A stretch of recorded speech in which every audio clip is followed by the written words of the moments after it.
All right. Welcome, Hardy Souls. I'm Cheryl Moranto, co-chair of Grassroots North Shore, and it is my pleasure to welcome you to our volunteer fair. Grassroots North Shore's prime directive is to give people agency, and that's exactly what we're doing today.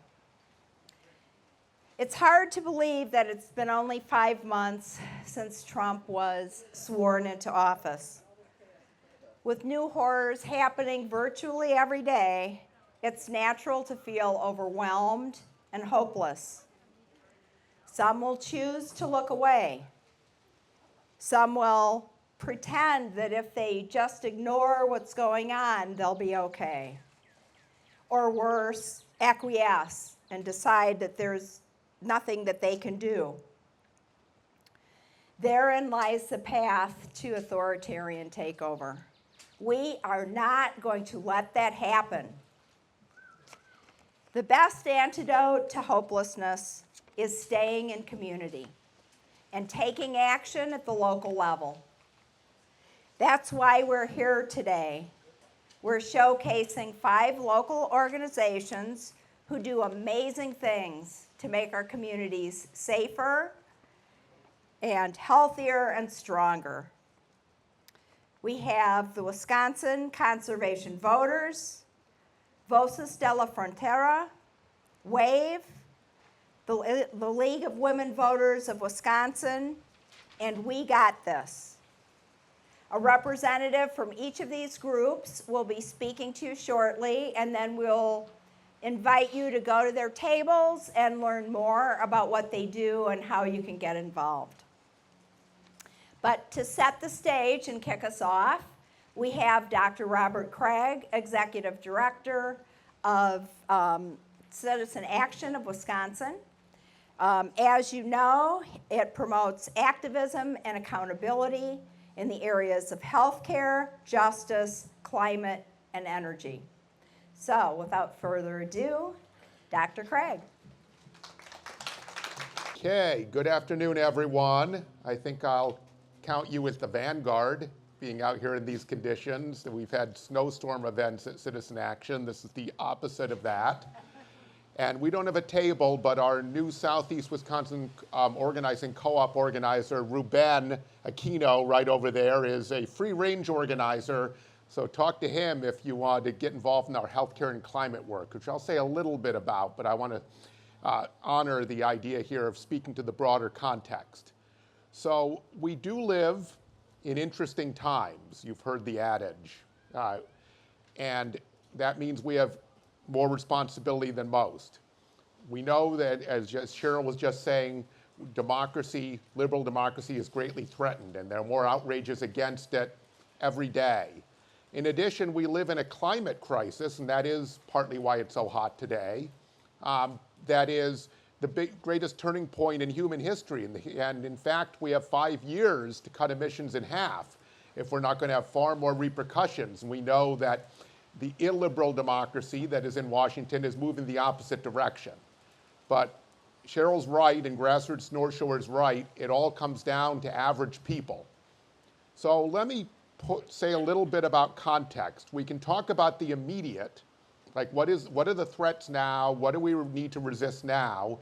But in order to understand how we got there, we need to think about the past.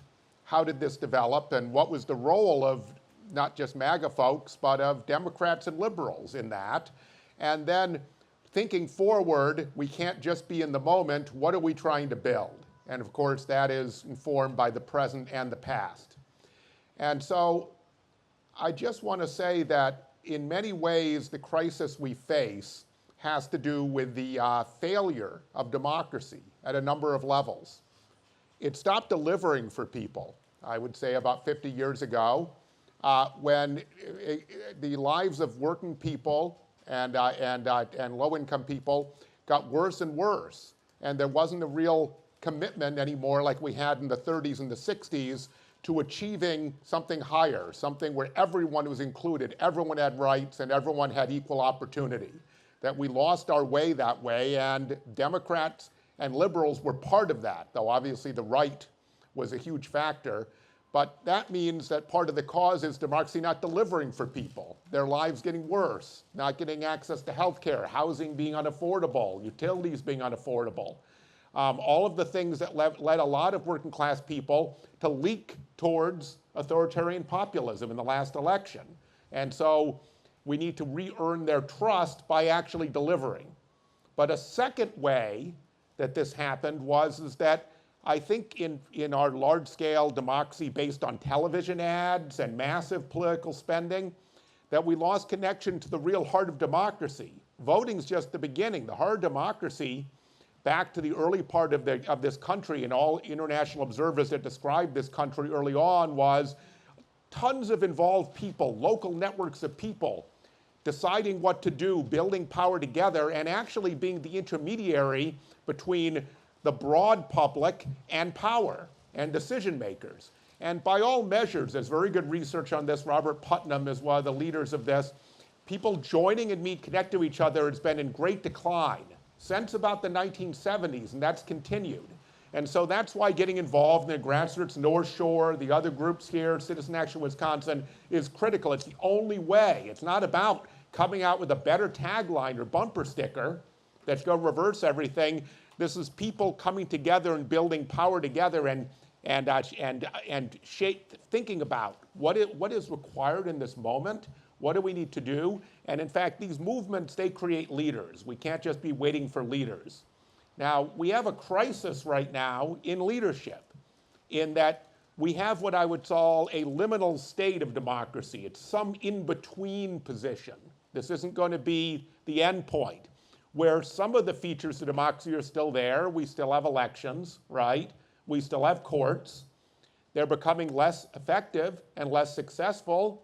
I mean, Harvard has won every one of its court cases, yet it's still suing for peace with the Trump administration because he can still just extra-constitutionally continue to illegally persecute them, and that's true of anyone else in this society, despite the court decisions. Just for example, legislatively, there are still levers. We can still stop this federal budget that is the largest wealth transfer of any major tax policy in American history. That is, by cutting Medicaid and throwing $15 million off health care and cutting food assistance and then having massive tax cuts for the wealthiest people, it actually dramatically lowers the incomes of the poorest people in the United States and raises them to the wealthiest. You can't say that about the Reagan tax cuts, the George W. Bush tax cuts, any of them. So this is the worst ever by the combination. It still doesn't pay for all their tax cuts, so it runs up a huge deficit.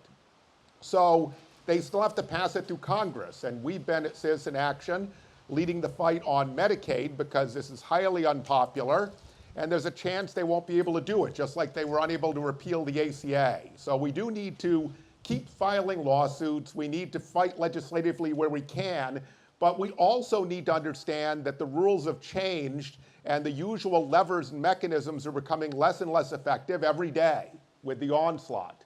And so therefore we need to build, the only thing that's worked against authoritarianism worldwide, very good research on this, is a big popular nonviolent resistance movement. And its levers are outside of legislation, outside of courts.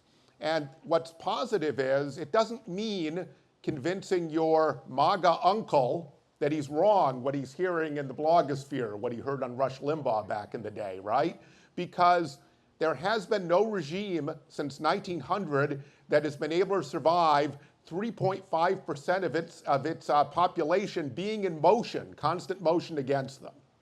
So that is to understand we just need to get enough people like here in our communities and nationally, and we can defeat them no matter how much power they grab. But the longer it goes, the harder it is, and therefore the importance of trying to win through the levers of democracy we have. We're moving towards what some have called illiberal democracy, political scientists call democratic autocracy.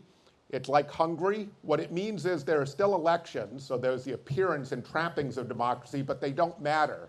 And in Wisconsin, we've experienced that. That's what the legislature was during the gerrymandered era, where there were elections and they claimed to have been appointed by the people, but only one party could win.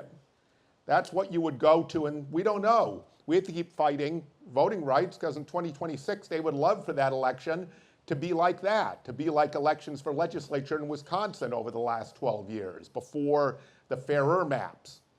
So it really comes down to building that power, that muscle of democracy. But we have a real turning point where you've seen with Democratic leaders, some of them are being attacked by the movement as not willing to fight, trying to just stay in the old way of doing things, right?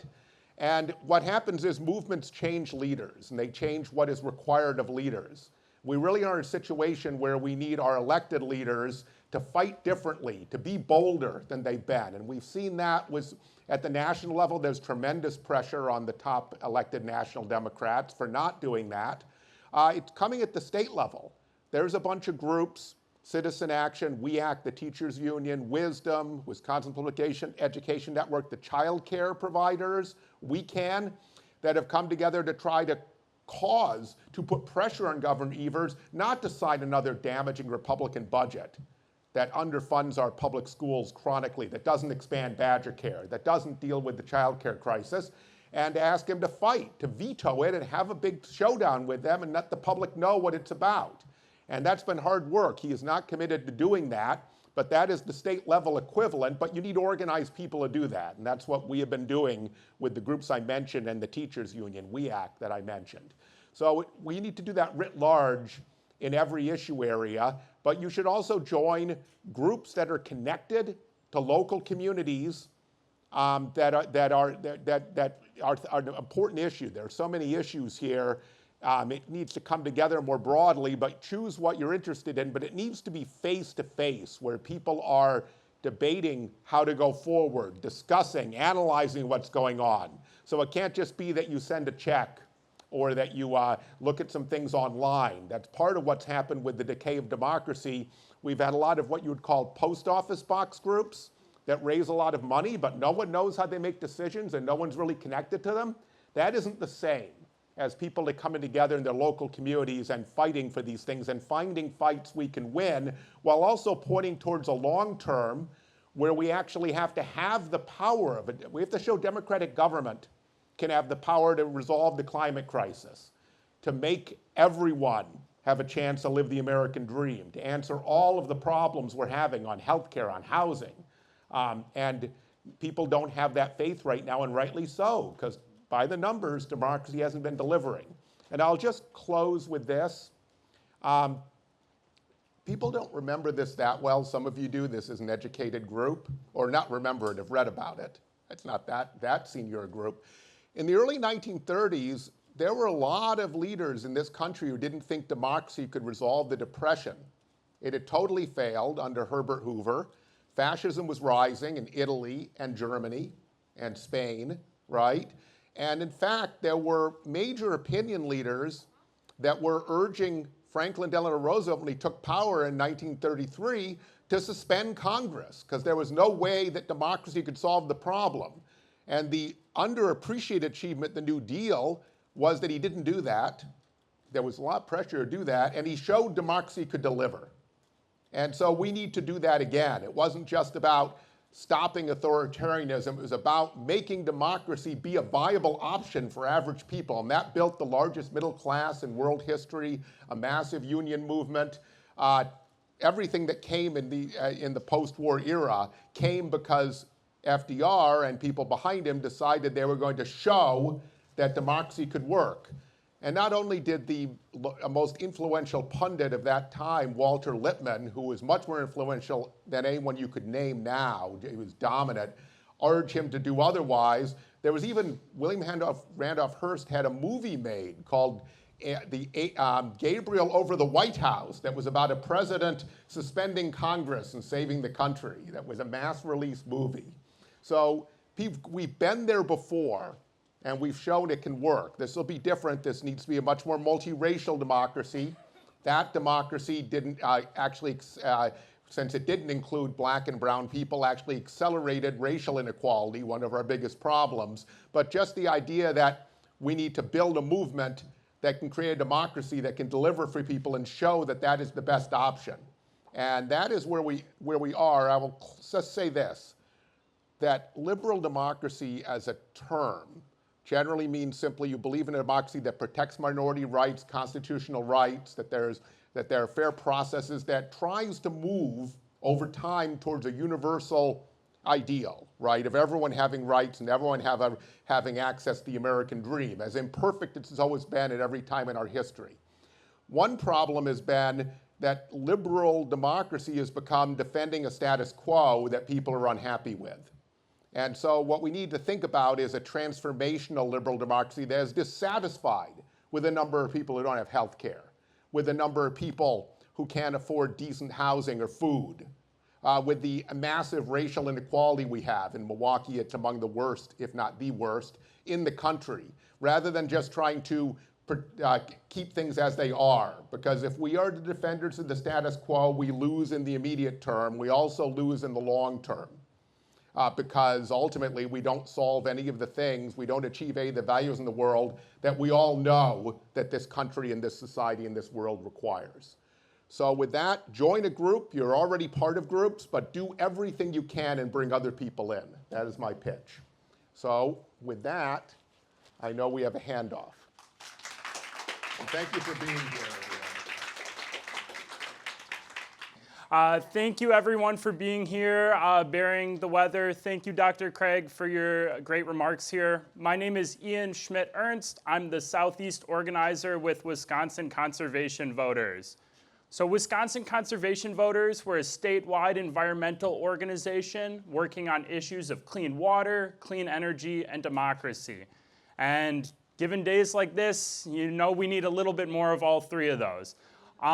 So one of the ways that we most directly connect with folks is just in the community.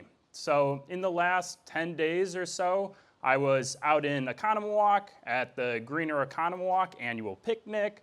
I was in Wauwatosa at a community group meeting. I was tabling all day last Thursday for Juneteenth. I was out in Madison this morning, and I'm here today. Because that's what you need to do. You need to meet people where they're at.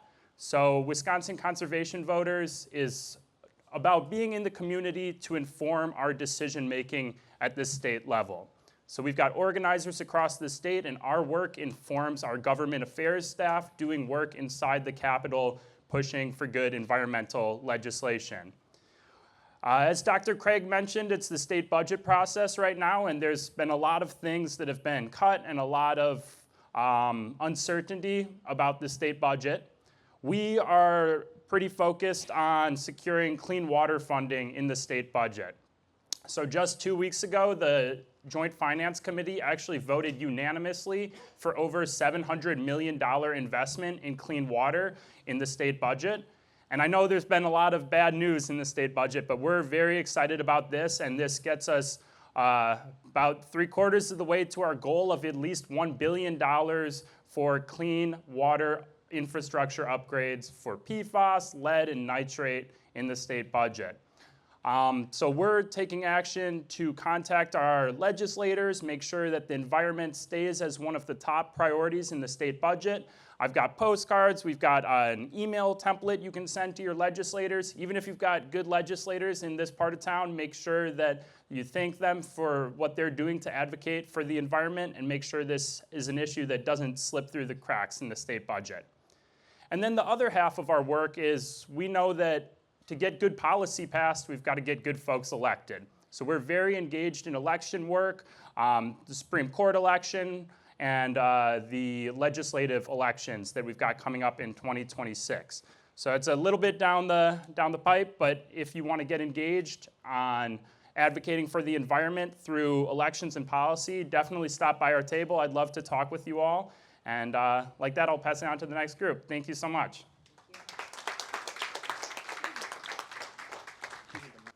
Hello, everyone. My name is Ari Andreassian. I'm the Youth Organizing Director at VOSES. And I have my colleague Jasmine here. She's going to talk a little bit more about what VOSES is, as well as our activity for the day around relational organizing. And just want to plug that if you come by our table, ask about our Community Defense Network. And we'd love to share what we're doing around the recent presence of ICE in our communities, So feel free to stop by. We got the red tablecloth. Go ahead, Jasmine. Hi everyone, my name is Yasmin. I'm here representing Voces de la Frontera, Wisconsin's leading immigrant rights organization. For over 20 years, we've organized workers, youth, and families to win rights, protect our communities, and build real political power. Whether it's at the ballot box, the workplace, or in our communities, Voces is building a movement for dignity, respect, and equality for all. We believe that change doesn't start at the top. It starts with us, talking to the people we know and love. That's why we're excited to share a fun and powerful tool with you today.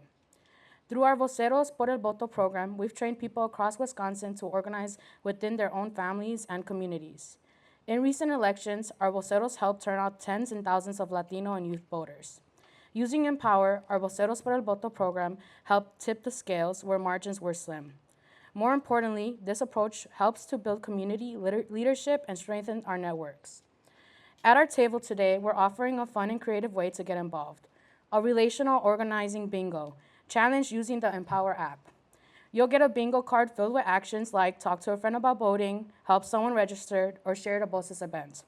Complete your card and bring it back to a future event for a chance to win a prize. But more importantly, you'll be helping build community power in a way that's natural, personal, and actually works. Because when it comes to elections, policies, and rights, our voices matter, and so do our stories. And our relationships are our strength. So if you're someone who cares about justice, who wants to make a difference but doesn't know where to start with us and start with your people. Come visit our table to get your bingo card, and let's talk about how you can make a change. Thank you so much for being here, for showing up for Wisconsin, and for standing with your community. Sí se puede.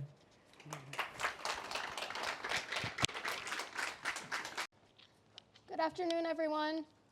My name is Izzy. I use they, them pronouns, and I am here today on behalf of Wisconsin Anti-Violence Efforts Youth Advisory Board. So what is the Youth Advisory Board? Well, to answer that question, we have to go back and learn about WAVE's summer internship. Essentially, this internship is a summer-long introduction to the work that goes into violence prevention nonprofit work.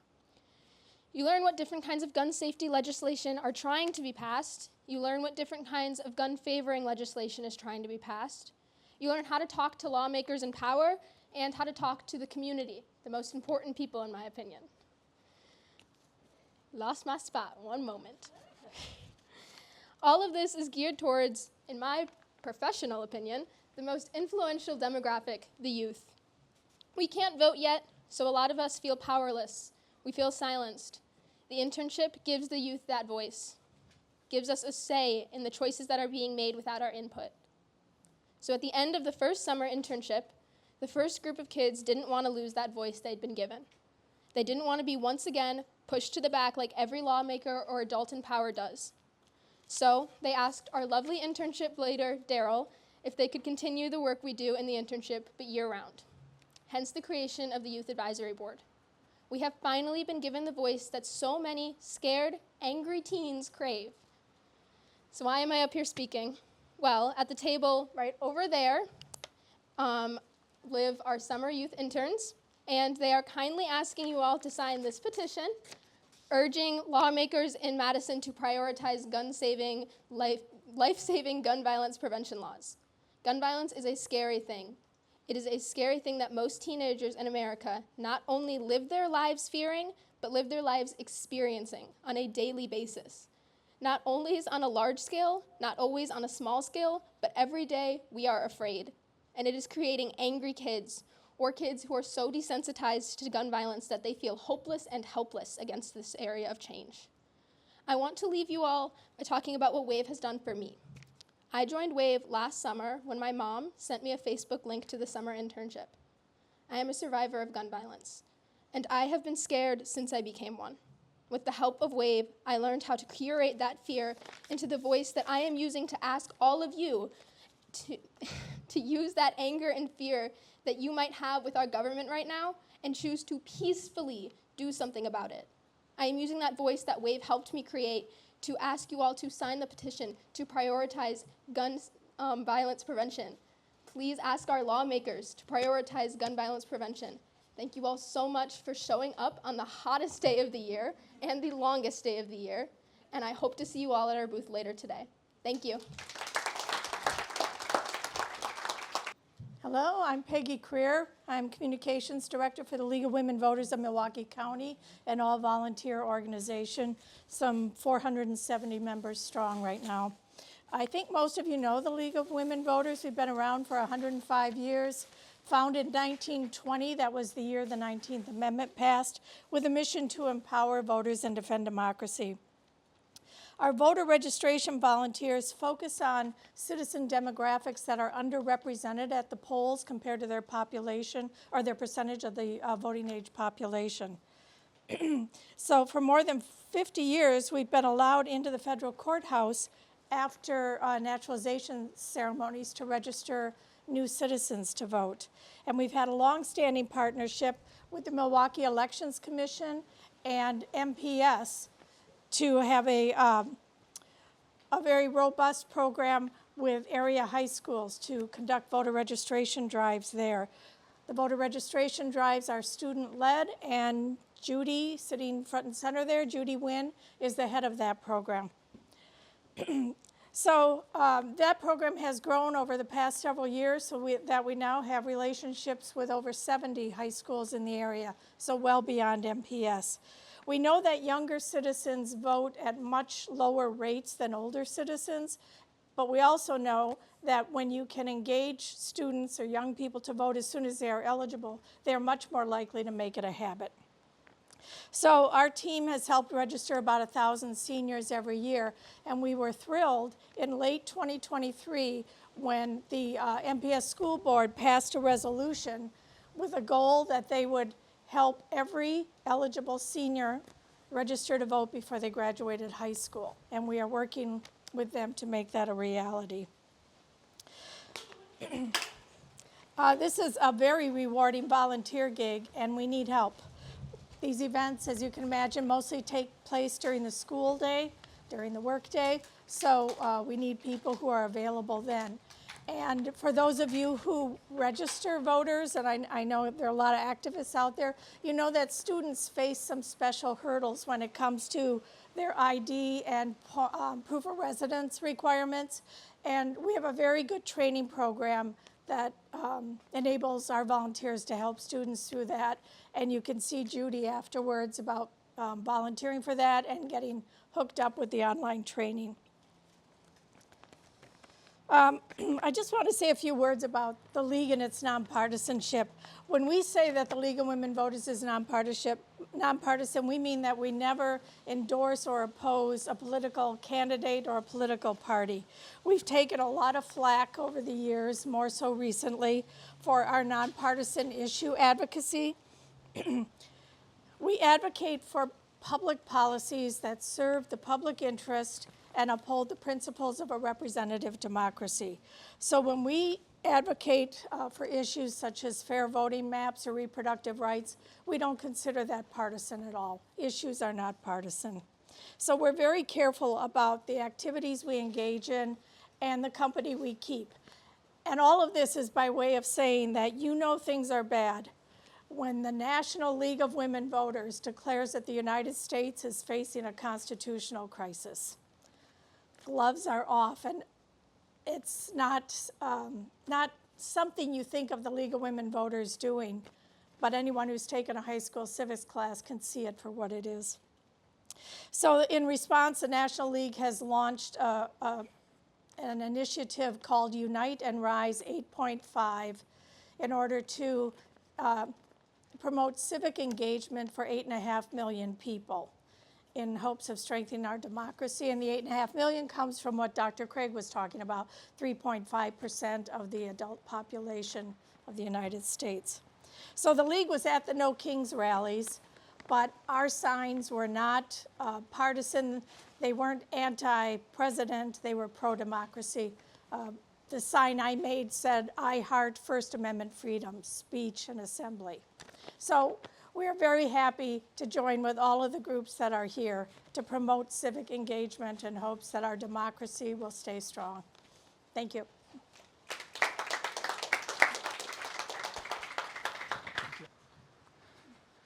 All right. Hey guys, my name is Alex, and this is my wife, Meg. We're two of the, it's always a little tricky to explain like how we're involved in We Got This. So we're two of the team members that help run the organization We Got This. We Got This is a grassroots organization. We don't have staff. We just have a group of volunteers that get together throughout the year to plan for the Saturdays, for our Saturday program. We Got This is best known for our Saturday program.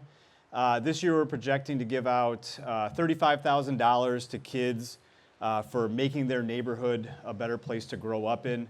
We Got This is located in the 53206 zip code. It's the poorest zip code in the state of Wisconsin. It has all of the issues that you'll find in an area of concentrated poverty, whether it's people just dumping trash on the ground, abandoned buildings, people struggling to have affordable housing, all of the things that you associate with an area of concentrated poverty. Our kids are dealing with that, and so that $35,000, that's paid out in $20 increments to kids for coming and participating in our Saturday program. We run for 12 weeks in the summertime, and this year, we'll probably get to this in a second, but we're averaging about 125 kids a week to come out, and so we go to the bank and we get stacks of $4,000 worth of $20 bills to hand out to the kids. But that group of kids, they all do a trash cleanup in the neighborhood, and they all do then like a special gardening project. So we operate on 14 to 15 formerly vacant lots. 53206 has 800 vacant lots that are owned by the city of Milwaukee, and so we have a small percentage of them that we're able to garden on. And so the kids work to build garden beds, then they fill the garden beds, then they plant things in the garden beds, then they water and weed, and then all the produce that's grown is given out back either to the kids or to the community. Obviously, 53206 is a food desert, just like most areas of concentrated poverty, and so we're super happy to be able to help mitigate some of the effects of that a little bit. Today, I'm really hoping that we can expand the we in We Got This. We're really super into that at We Got This. We want more people. Like I said before, we're just volunteers. We just volunteer for this. And we could definitely use more people that are similarly minded, and we're always looking to expand what we consider to be the we in We Got This. During the summertime, specifically on Saturdays, there's 125 5 to 18-year-olds that show up. We feed all of them a snack and a lunch, and we have a group of dedicated volunteers that come and help with that. So if you were like, oh, I kind of want to come out and get my feet wet in the We Got This experience, come by the table. We'll get you the email to sign up to do that. But you can come out, and serve snacks, serve lunch.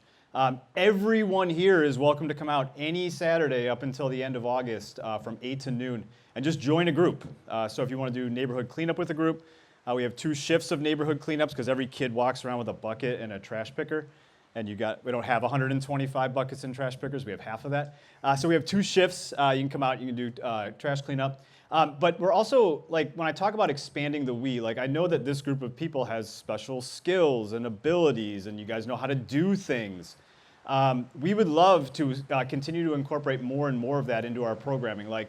We have yoga. We have a yoga instructor that is going to come out 4 times. She came out on the second week of the garden. And the kids did yoga for an hour and 15 minutes. And it was awesome because most of the kids had never experienced yoga before.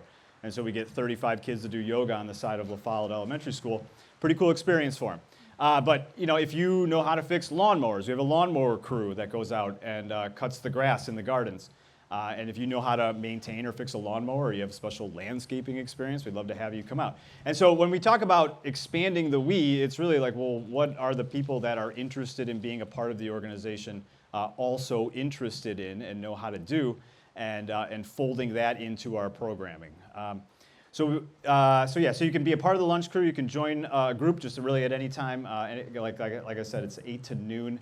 And then if you had a special project that you were really into. I do want to talk about one other thing that's outside of Saturdays. So throughout the year, we raise all of the funds to pay the kids. 75% of our budget just goes to literally handing kids $20 bills. The rest of it goes to building boxes and getting mulch and compost and dirt and paying the property taxes on the land that we own. But we set our capacity for kids at whatever we think the budget is going to be for the following year.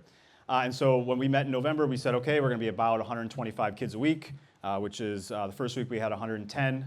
Second week we had 155, which is more. If you are good at math, it's more than an average of 125.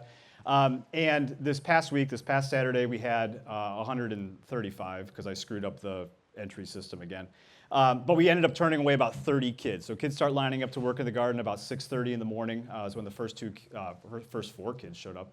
And we were full by 7:45. I project that next week we're going to be full a little earlier than 7:45 and then progressively earlier, since that's what's happened historically. So we know that we have the capacity to have 155, 175, eventually 200 kids come out. But it's just the funding is really the only thing. And literally when you donate at WeGotThisMKE.com, the money it goes into the bank, and then I take it out of the bank in $20 bills, and then we hand it to the kids at 12 o'clock after they eat lunch. So, Meg, you got anything you want to add? I know you hate you hate standing up in front of people and talking. But yeah, if you are interested in being part of the We, just stop by the table, or feel free to email at contact@WeGotThisMKE.com, and we'll just figure out how we can connect you to be a part of the We and We Got This. Thanks for coming out. Thank you. All right, thanks so much to all of our wonderful organizations and for all you hearty souls. I just have one quick reminder. We are going to be celebrating Grassroots North Shore's 20th anniversary on September 14th, so keep your eyes open for that. We also have a Fair Maps input session this coming Saturday at 10 o'clock at Whitefish Bay Public Library. Everybody thinks, oh, we're done. We got Fair Maps, right? Well, we got Fair Maps for now, but come 2030, we're back to Groundhog Day.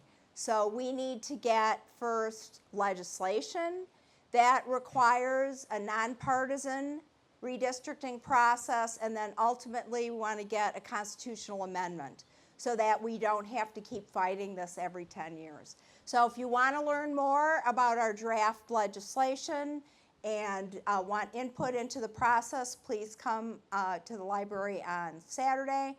And we will be having other sessions around the state as well as in the North Shore.